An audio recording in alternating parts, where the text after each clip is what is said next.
नमस्कार दोस्तों, स्वागत है आपका अपने YouTube चैनल कृति विद्या ट्यूटोरियल में।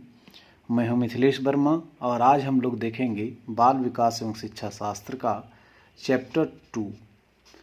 चैप्टर 2 है विकास की अवधारणा और अधिगम के साथ उसका संबंध। ये है चैप्टर 2। इससे जे-टेट हो, सी-टेट हो, किसी भी टेट हो, इससे एक प्रश्न आना ही आना है। मतलब समझ लीजिए कि इससे हम लोग एक क्वेश्चन पकड़ ही लेंगे। तो आइए, आज का पहला दिन ये पार्ट 1 होगा, चैप्टर 2 का पार्ट 1। हम लोग लगभग 50 से 60 प्रश्नों को देखेंगे इस चैप्टर में। तो आज का पहला प्रश्न है कि परिपक्व विद्यार्थी क्या करते हैं, इसमें बोलना है कौन सा ठीक आंसर है। इस बात में विश्वास करते हैं कि उनके अध्ययन में भावनाओं का कोई स्थान नहीं है। दूसरा है अपनी बौद्धिकता के साथ अपने सभी प्रकार के द्वंद्वों का शीघ्र समाधान कर लेते हैं। तीसरा है अपने अध्ययन में कभी कभी भावनाओं की सहायता चाहते हैं। चौथा है कठिन परिस्थितियों में भी अध्ययन से विचलित नहीं होते हैं। तो कौन सा आंसर सही होगा? परिपक्व विद्यार्थी हम लोग किसको कह सकेंगे? तो इसका सही आंसर होगा आपका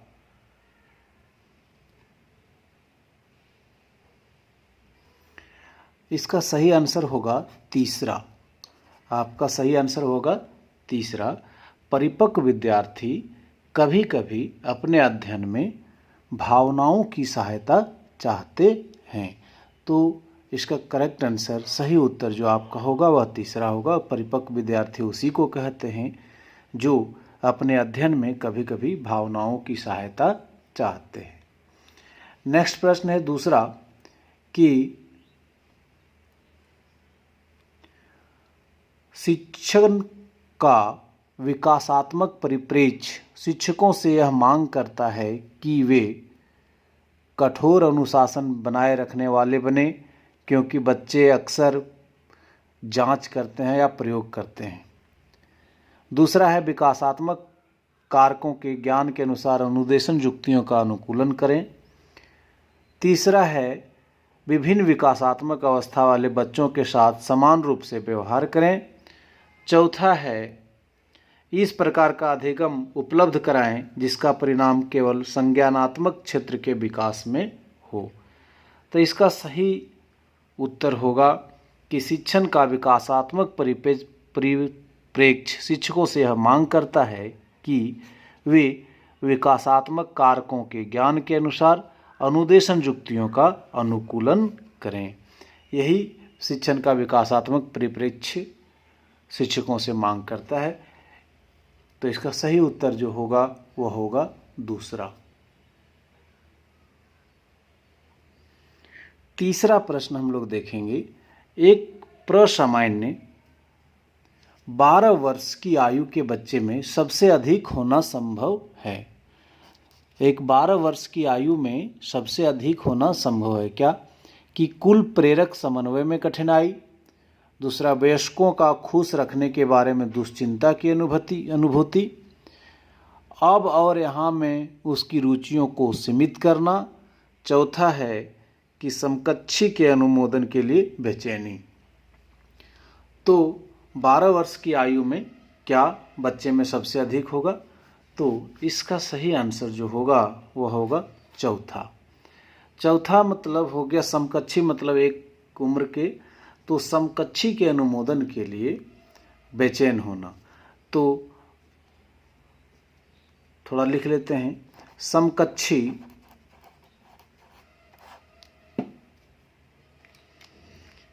के अनुमोदन के लिए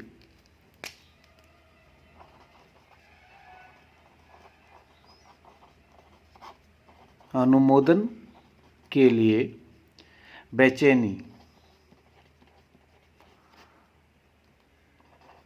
पूर्व किशोरावस्था। आप 12 वर्ष की जो उम्र देख रहे हैं उसको हम लोग पूर्व किशोरावस्था कह सकेंगे। पूर्व किशोरावस्था 9 से 12 तक कहलाता है। पूर्व किशोरावस्था का प्रमुख लक्षण होता है, प्रमुख लक्षण होता है। इस अवस्था का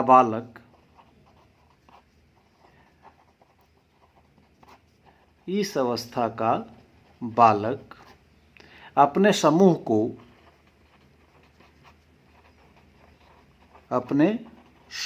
को ज़्यादा महत्व देना प्रारंभ करता है।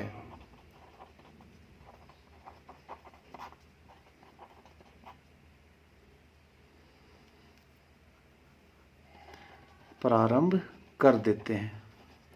इस उम्र के बच्चे अपने टोली को, अपने दोस्तों की समूह को ज़्यादा वैल्यू देना प्रारंभ कर देते हैं।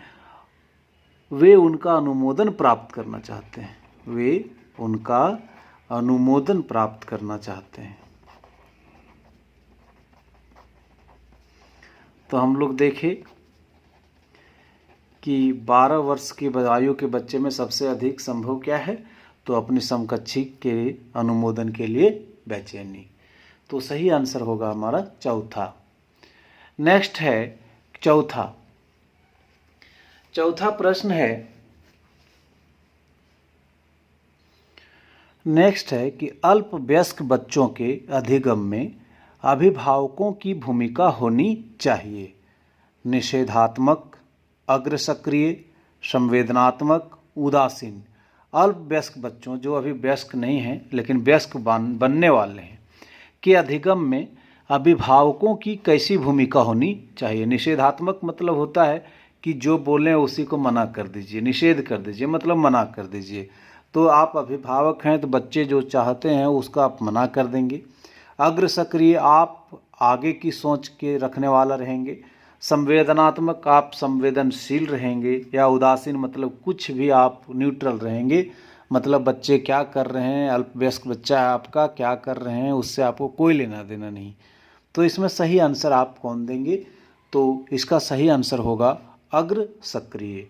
अग्रसक्रिय होना चाहिए। अल्पवयस्क बच्चों के अधिगम में अभिभावकों की भूमिका अग्रसक्रिय होनी चाहिए, ताकि उनके कार्य में क्यों होना चाहिए?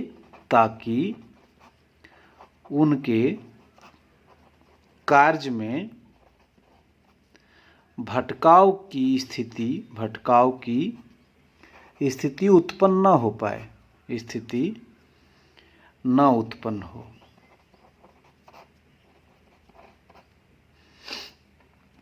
इस अवस्था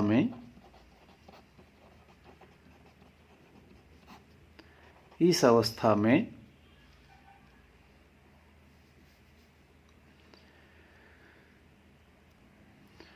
बच्चों को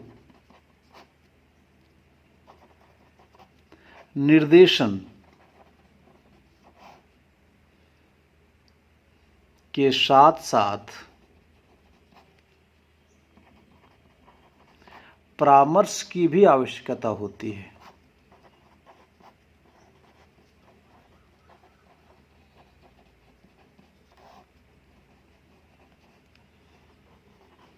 इसीलिए एक अभिभावक को अपने बच्चों के प्रति अग्रसक्रिय रहना चाहिए, क्योंकि इसी समय उसको अपने अभिभावक का निर्देशन के साथ साथ परामर्श की भी आवश्यकता होती है। तो हम लोग समझ गए कि अल्पवयस्क बच्चों के अधिगम में अभिभावकों की भूमिका जो होनी चाहिए वह अग्रसक्रिय होनी चाहिए। नेक्स्ट प्रश्न है कि श्रीमती कुमार का पहला बच्चा 10 महीने में चलने लगा। उनका दूसरा बच्चा अब 12 महीने का है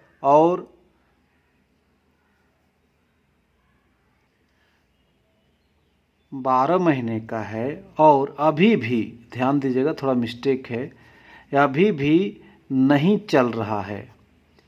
वह दुखी या चिंतित नहीं है क्योंकि, प्रश्न को पहले समझिएगा कि श्रीमती कुमार का पहला बच्चा 10 महीने में चलने लगा, उनका दूसरा बच्चा 12 महीने का है और अभी भी नहीं चल रहा है। 12 महीने का है तब भी नहीं चल रहा है।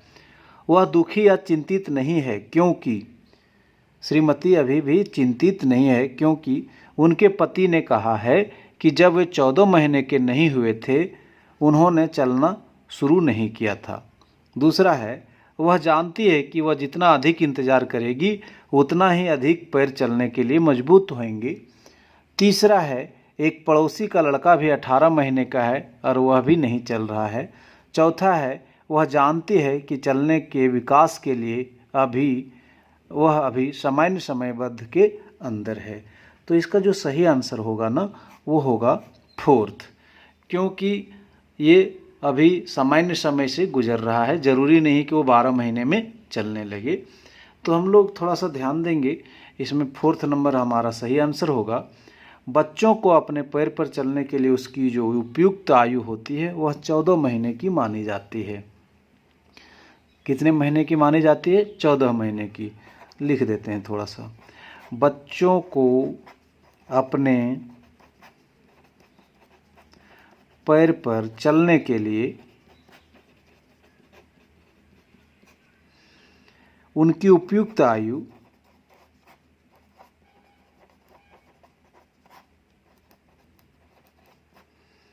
14 महीने की मानी जाती है।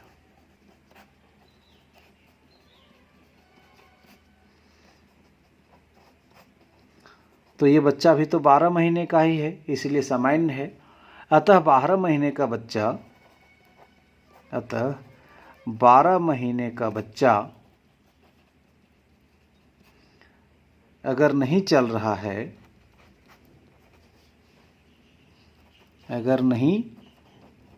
रहा है तो चिंता का विषय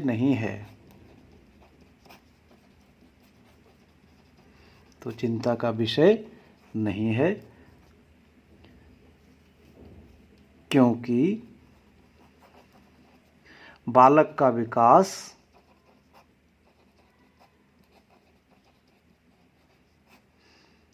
अपने समयबद्ध ही होगा।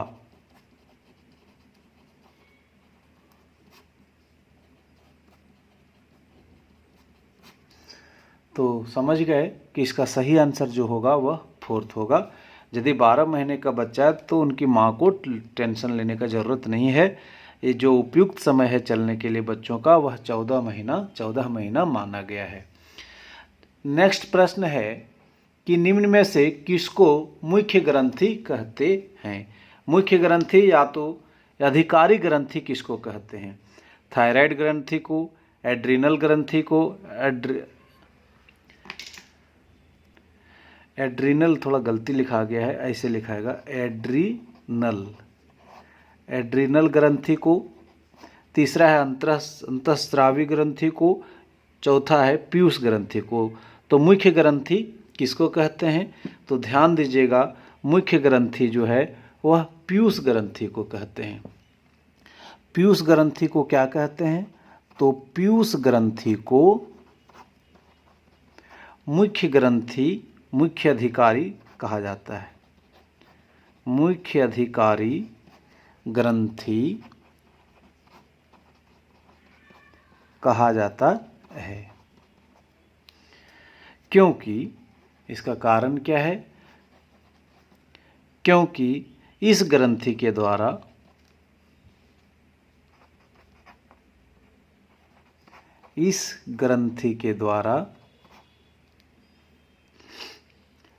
ही अन्य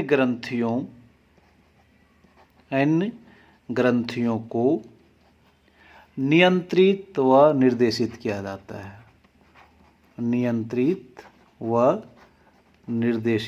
जाता है।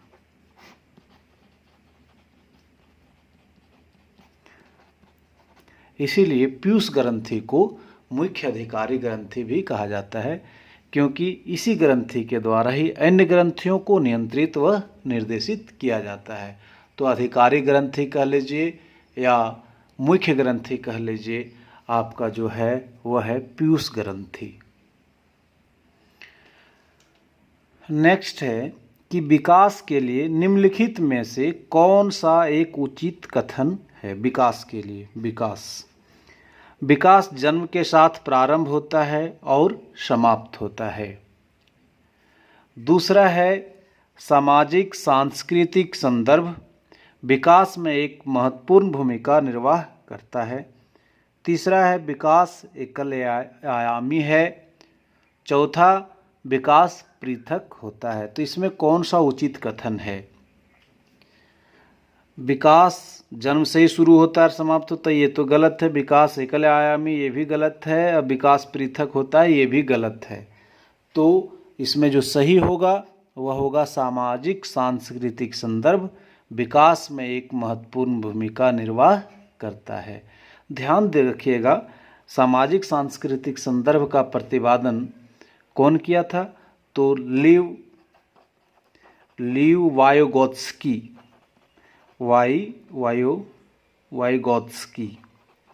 लीव वाइगोत्स्की ने संज्ञानात्मक विकास का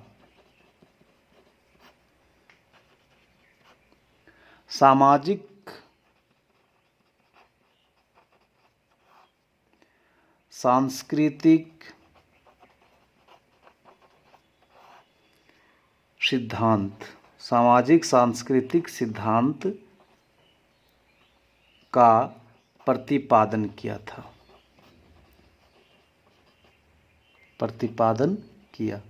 तो जहाँ सामाजिक की बात आ जाएगा तो एक बार आप ध्यान रखिएगा, लीव वाइगोत्स्की आएगा। तो सामाजिक सांस्कृतिक सिद्धांत का प्रतिपादन किया। इसके द्वारा बालक के संज्ञानात्मक विकास में समाज एवं उनके सांस्कृतिक संबंधों के बीच संवाद को एक महत्वपूर्ण आयाम घोषित किया गया है। इसके अंतर्गत क्या किया गया है? सामाजिक सांस्कृतिक सिद्धांत के अनुसार क्या किया गया है? इनके द्वारा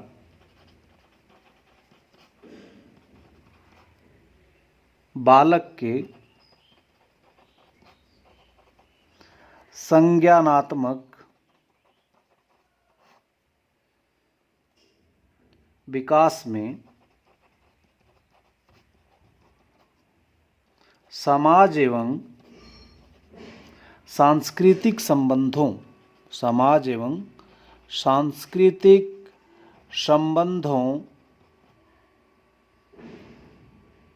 के बीच संवाद को एक महत्वपूर्ण आयाम घोषित किया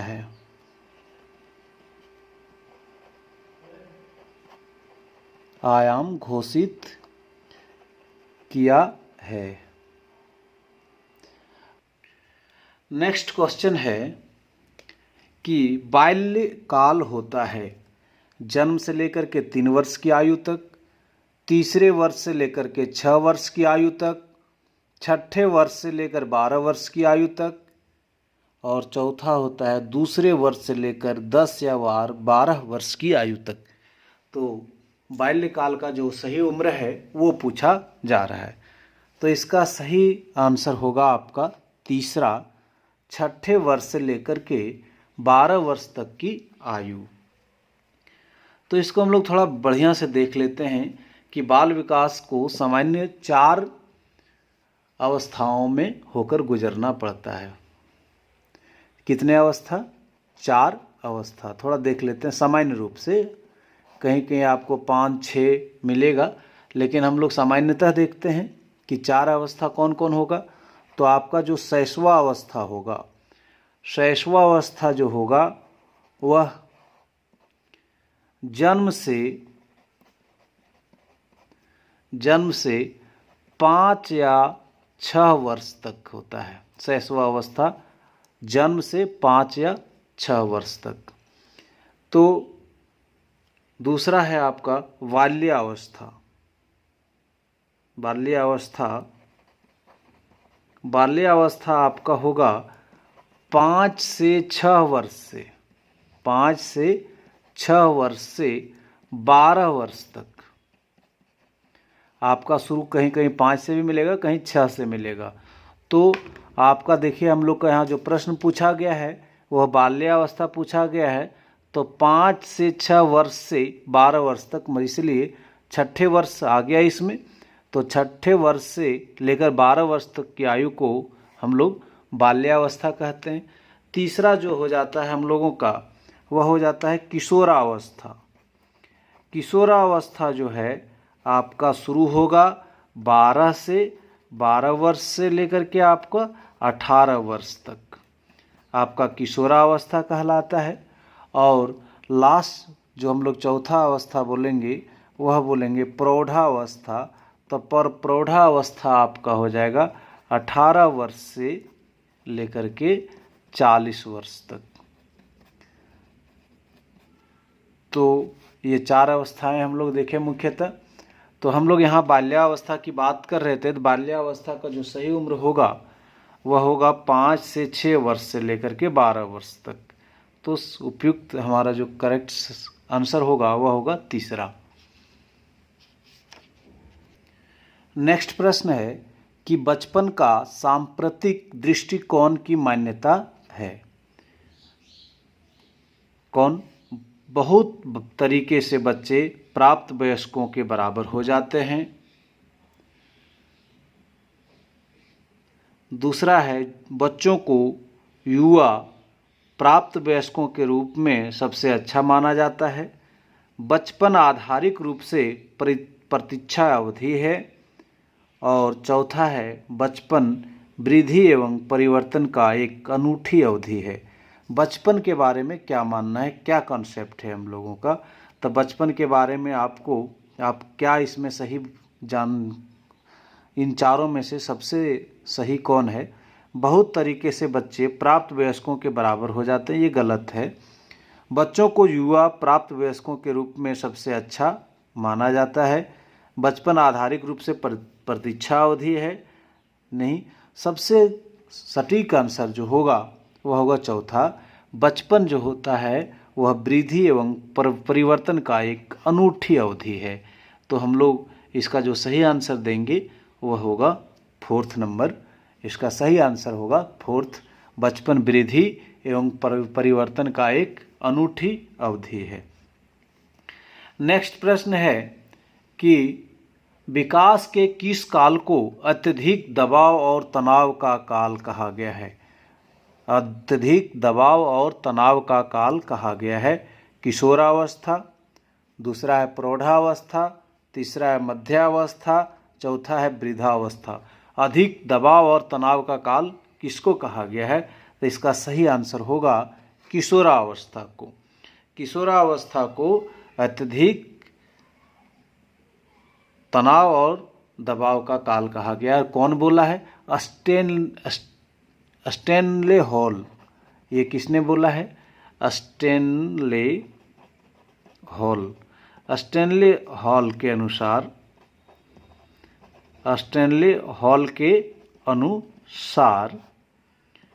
किशोरावस्था जो होता है, किशोरावस्था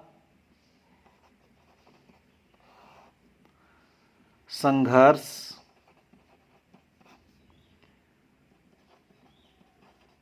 तनाव, तूफान एवं विरोध की अवस्था होती है।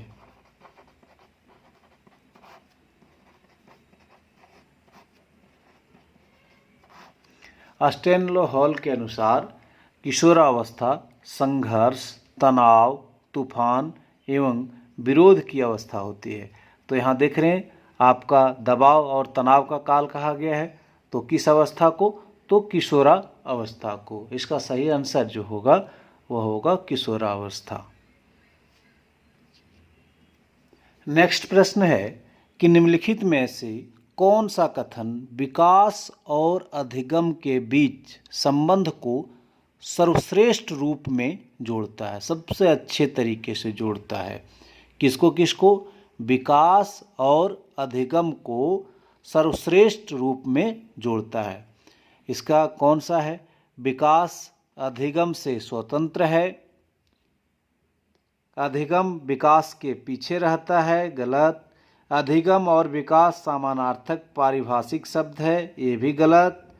अधिगम विकास अधिगम से स्वतंत्र, ये भी गलत। तो सही जो होगा, अधिगम और विकास एक जटिल तरीके से अंतः संबंधित है। तो इसका सही आंसर जो होगा वह चौथा होगा। तो विकास, अधिगम और विकास एक जटिल तरीके से अंतः संबंधित हैं। क्योंकि अंतः संबंधित हैं क्योंकि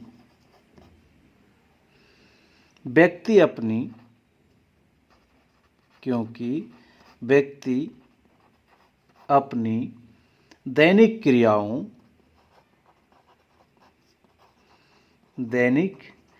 क्रियाओं और अनुभवों द्वारा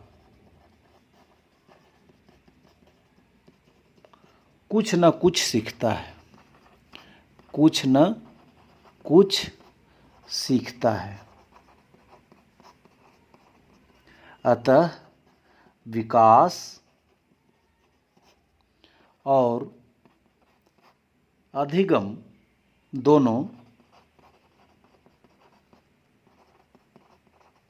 दोनों एक दूसरे को प्रभावित किए हुए, एक दूसरे को प्रभावित करते हुए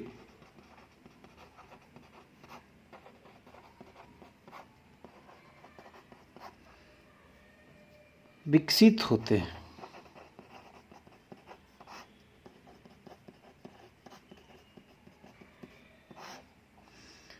तो आप समझ गए होंगे, विकास और अधिगम एक दूसरे को प्रभावित करते हैं और एक दूसरे को जटिल तरीके से अंतः संबंधित भी हैं।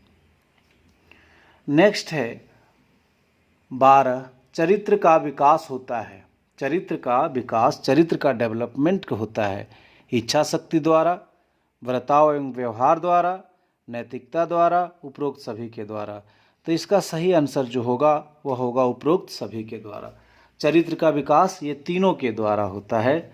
तो हम लोग इसके लिखते हैं, चरित्र का विकास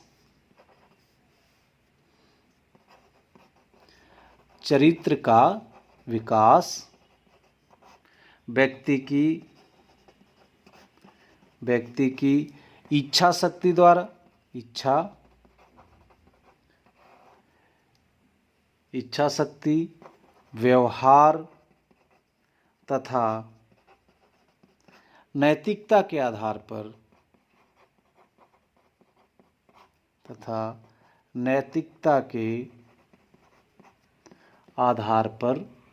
होता है। तो चरित्र का विकास व्यक्ति की इच्छा शक्ति, व्यवहार एवं बर्ताव और नैतिकता के आधार पर होता है। इसलिए सही आंसर जो होगा हमारा वह होगा 4th नंबर। नेक्स्ट है कि निम्नलिखित में से कौन सा समूह परवर्ती बाल्यावस्था श्रेणी के अंतर्गत आता है। परवर्ती बाल्यावस्था श्रेणी के अंतर्गत आता है 11 से 18 वर्ष, 18 से 24 वर्ष, जन्म से 6 वर्ष, 9 से 12 वर्ष। तो परवर्ती बाल्यावस्था के अंतर्गत कौन सा उम्र आता है? तो आप ध्यान देंगे 9 से 12। इसलिए सबसे सटीक आंसर जो होगा वह 4th होगा। परवर्ती बाल्यावस्था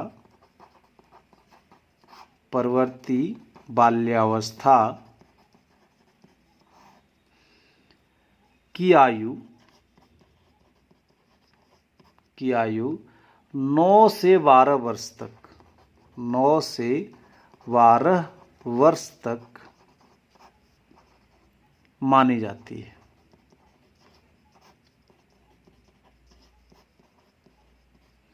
इस आयु में 9 से 12 वर्ष की आयु में, इस आयु में शारीरिक विकास की गति, शारीरिक विकास की गति कुछ धीमी हो जाती है, कुछ धीमी हो जाती है। परवर्ती बाल्यावस्था में विकास की गति कुछ धीमी हो जाती है, परंतु इस अवधि में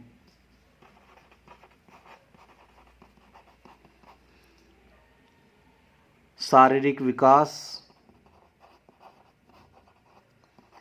शारीरिक विकास दृढ़ता की ओर उन्मुख होता है, दृढ़ता की ओर उन्मुख होता है।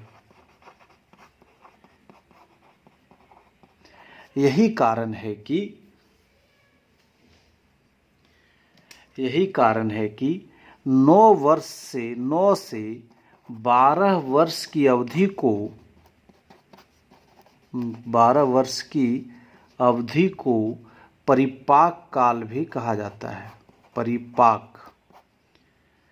परिपाक काल भी कहा जाता है। तो एक प्रश्न ये भी आ सकता है कि परिपाक काल किस उम्र को कहा जाता है? तो 9 वर्ष से 12 वर्ष की अवधि को परिपाक काल भी कहा जाता है। इस समय होता क्या है कि विकास की गति धीमी हो जाती है, परंतु इस अवधि में शारीरिक विकास दृढ़ता की ओर उन्मुख होता है। तो आप समझ गए होंगे कि परवर्ती बाल्यावस्था श्रेणी के अंतर्गत कौन सा उम्र आता है। नेक्स्ट प्रश्न है कि निम्नलिखित में से कौन सा बच्चों के संवेगात्मक विकास के लिए सर्वाधिक उपयुक्त है? कौन विकास? संवेगात्मक विकास के लिए सर्वाधिक उपयुक्त है कौन सा? कक्षा कक्ष एक प्रजातांत्रिक परिवेश, कक्षा कक्ष का प्रजातांत्रिक परिवेश। दूसरा है अध्यापकों की कोई भी सहभागिता नहीं, क्योंकि यह माता पिता का कार्य है। तीसरा है कक्षा कक्ष का नियंत्रित परिवेश। चौथा है कक्षा कक्ष का अधिकारवादी परिवेश। तो संवेगात्मक विकास के लिए सर्वाधिक उपयुक्त जो है वह है पहला नंबर, कक्षा कक्ष का प्रजातांत्रिक परिवेश। तो प्रजातांत्रिक परिवेश कक्षा कक्ष में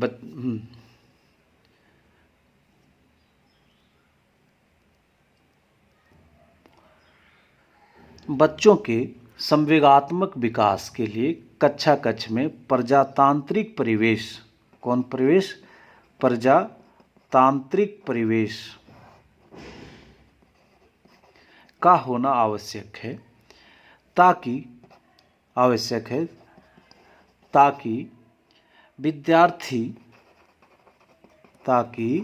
विद्यार्थी स्वतंत्रतापूर्वक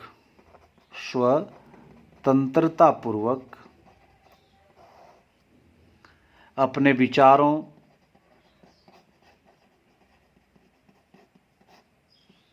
भावनाओं,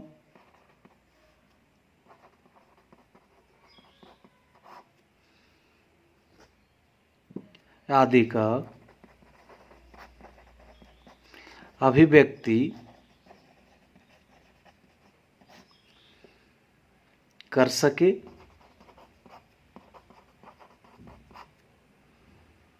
तथा शिक्षक से निसंकोच प्रश्न पूछ सके, निसंकोच प्रश्न पूछ सके। तो प्रजातांत्रिक परिवेश किसको कहते हैं? जिसमें बच्चे निर्भीक रूप से शिक्षकों से प्रश्न पूछें, अपनी भावनाओं को प्रकट करें, एकदम फ्री माइंड से बच्चे शिक्षक के साथ हिल मिल जाएं, तो इसको कहते हैं प्रजातांत्रिक परिवेश। तो बच्चों के संवेगात्मक विकास के लिए सर्वाधिक उपयुक्त क्या है? तो कक्षा कक्ष का प्रजातांत्रिक परिवेश। तो मित्रों, यदि ये वीडियो आपको अच्छा लगा होगा तो इस वीडियो को लाइक कर दें और सब्सक्राइब यदि अब तक नहीं किए होंगे मेरे चैनल को तो काइंडली सब्सक्राइब कर बेल आइकन्स को ज़रूर दबा दें। बेल आइकन्स को दबाने के से होगा क्या कि मैं जब भी वीडियो अपलोड करूंगा तो इसकी सूचना आपको तुरंत प्राप्त होगी। तो एक बार पुनः धन्यवाद कि आपने वीडियो को शुरू से अंत तक देखा। इसके लिए तहे दिल से धन्यवाद।